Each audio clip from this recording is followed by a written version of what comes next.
시청자 여러분 안녕하십니까? BOA 모닝뉴스입니다.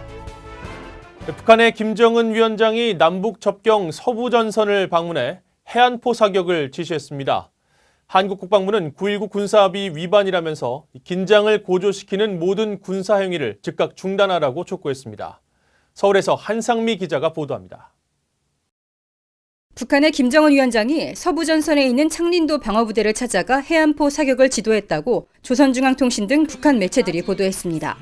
김 위원장은 또 해안포 중대 2포에 목표를 정한 뒤 직접 사격을 지시했으며 전투력 증강과 전투 임무 과업을 줬다고 전했습니다. 김 위원장이 정했다는 목표가 무엇이었는지는 밝히지 않았습니다. 하지만 창린도는 황해도 남단, 백령도 남동쪽 남북 접경 지역의 섬으로 한국 방향으로 포 사격이 이루어졌을 것으로 관측됩니다. 한국 국방부는 북한의 해안포 사격은 9.19 군사합의 위반이라고 밝혔습니다. 북측에서 언급한 해안포 사격 훈련은 지난해 9월 남북 군사당국이 합의하고 그간 충실히 이행해온 9.19 군사합의를 위반한 것입니다. 한국 국방부는 그러면서 북한이 남북 접경 지역 일대에서 군사적 긴장을 고조시킬 수 있는 모든 군사적 행위를 즉각 중단해야 한다며 9.19 군사합의를 준수하라고 촉구했습니다. 한국 내 전문가들은 NLL 135km 내 모든 군사 활동은 9.19 군사합의 위반이라면서 김 위원장의 해안포 사격 지시를 지적했습니다. 그 범위 내에 있는 섬에서 북으로 쏘든 남으로 쏘든 어떤 식으로든 해안포를 사격 행위를 하게 되면은 그 자체가 적대 행위가 되는 거기 때문에 9.19 군사합의 위반이라고 봅니다. 김 위원장이 한국의 합참의장에 해당하는 총참모장과 함께 군부대를 시찰하고 포 사격을 지시한 건 한국 압박 신호로 의도적 행위라는 지적도 나왔습니다. 포병부대를 시찰을 하고 바로 그 즉석에서 포를 한번 시험 사격을 해봐라 라고 지시를 해서 대비태세가 얼마나 잘 갖춰져 있는지를 확인했다라는 거는 어떻게 보면 굉장히 의도적으로 남북군사 합의서를 위반을 했다라고 봐야 되는 거죠. 북한은 이번 김 위원장의 포사격 지시 일자를 밝히지 않았지만 보도 시점은 연평도 포격 도발 9주기였던 지난 23일 이틀 뒤였습니다. 이 연구위원은 가장 중요한 건 한반도의 평화와 안정이라며 향후 재발 방지를 위해선 군사공동위원회를 통한 남북한 대화 노력이 필요하다고 강조했습니다. 서울에서 BOA 뉴스 한상미입니다. 프란치스코 로마 카톨릭 교황이 아베 신조 일본 총리를 만나 북한 핵 문제 등에 대한 의견을 나누고 핵 문제를 다자 차원에서 다뤄야 한다고 강조한 것으로 전해졌습니다. 프란치스코 교황은 25일 일본 총리 관저에서 아베 총리를 만나 원폭 피해를 입은 일본 나가사키와 히로시마처럼 핵무기에 의한 피해가 다시 발생하지 않도록 하기 위해 국제사회가 함께 노력해야 한다고 말했다고 일본 언론들이 보도했습니다. 프란치스코 교황은 앞서 24일에 2차 세계대전 당시 원자폭탄이 투하됐던 나가사키를 방문한 자리에서 사람들이 가장 바라는 것은 평화와 안정이라며 핵무기나 대량 살상무기를 보유해서는 이 바람에 부응할 수 없다고 밝혔습니다.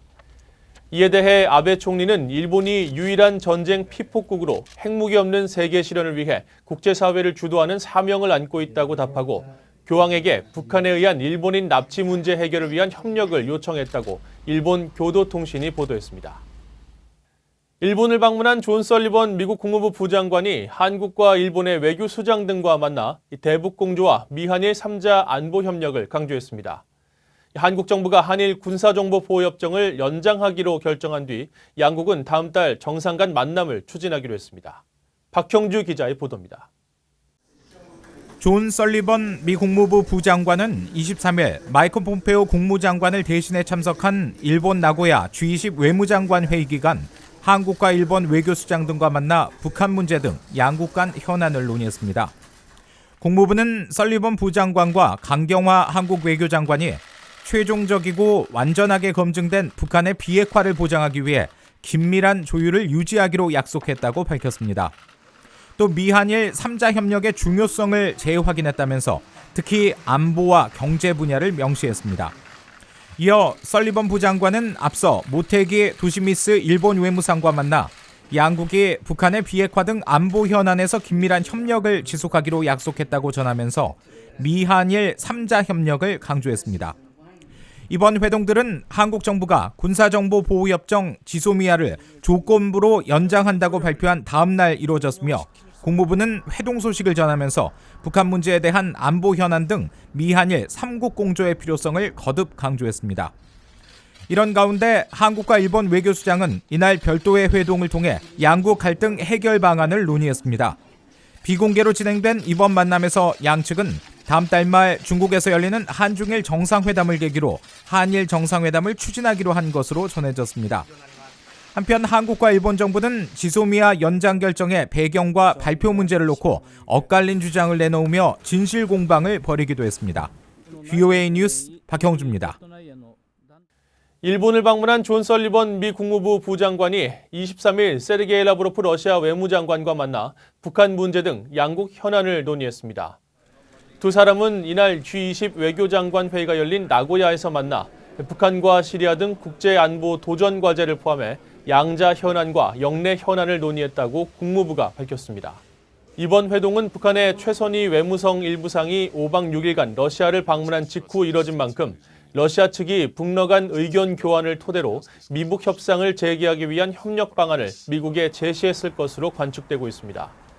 한편 러시아 타스 통신은 북한 주재 러시아 대사를 인용해 최선희 부상이 모스크바 회의 결과에 매우 만족했으며 북한 대표단은 방러 기간 모든 과제를 성공적으로 수행했다고 말했다고 보도했습니다.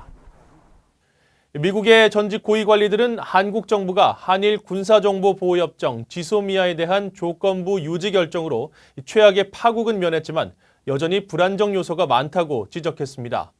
미국의 지속적인 관여가 필요하다는 지적도 나왔습니다. 김동현 기자가 취재했습니다. 리처드 룰리스 전 미 국방부 아시아 태평양 담당 부차관은 VOA에 한국 정부의 지소미아 중단 유예 결정을 긍정적 조치로 평가했습니다. 하지만 지소미아 문제는 여전히 현재 진행형이라고 말했습니다.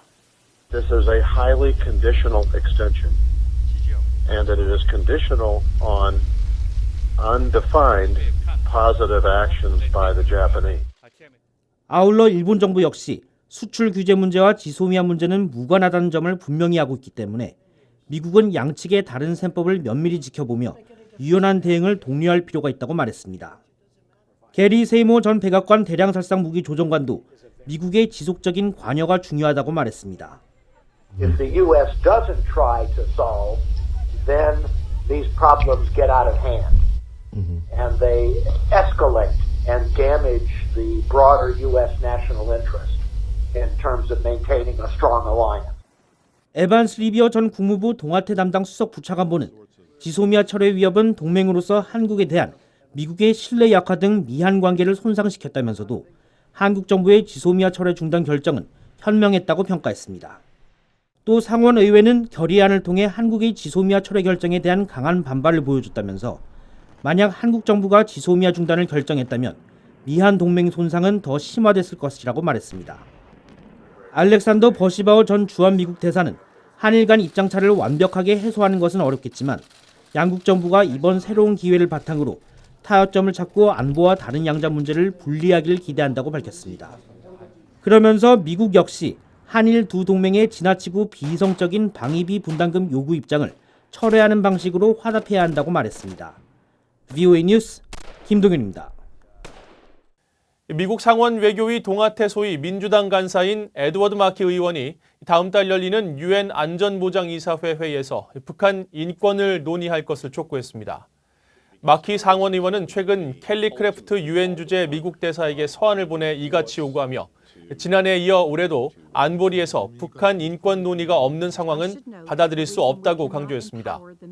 그러면서 미국은 다음 달 안보리 의장국으로서 매일 박해 위협을 받고 있는 북한 주민들의 권리와 존엄성을 높일 도덕적 책임이 있다고 말했습니다.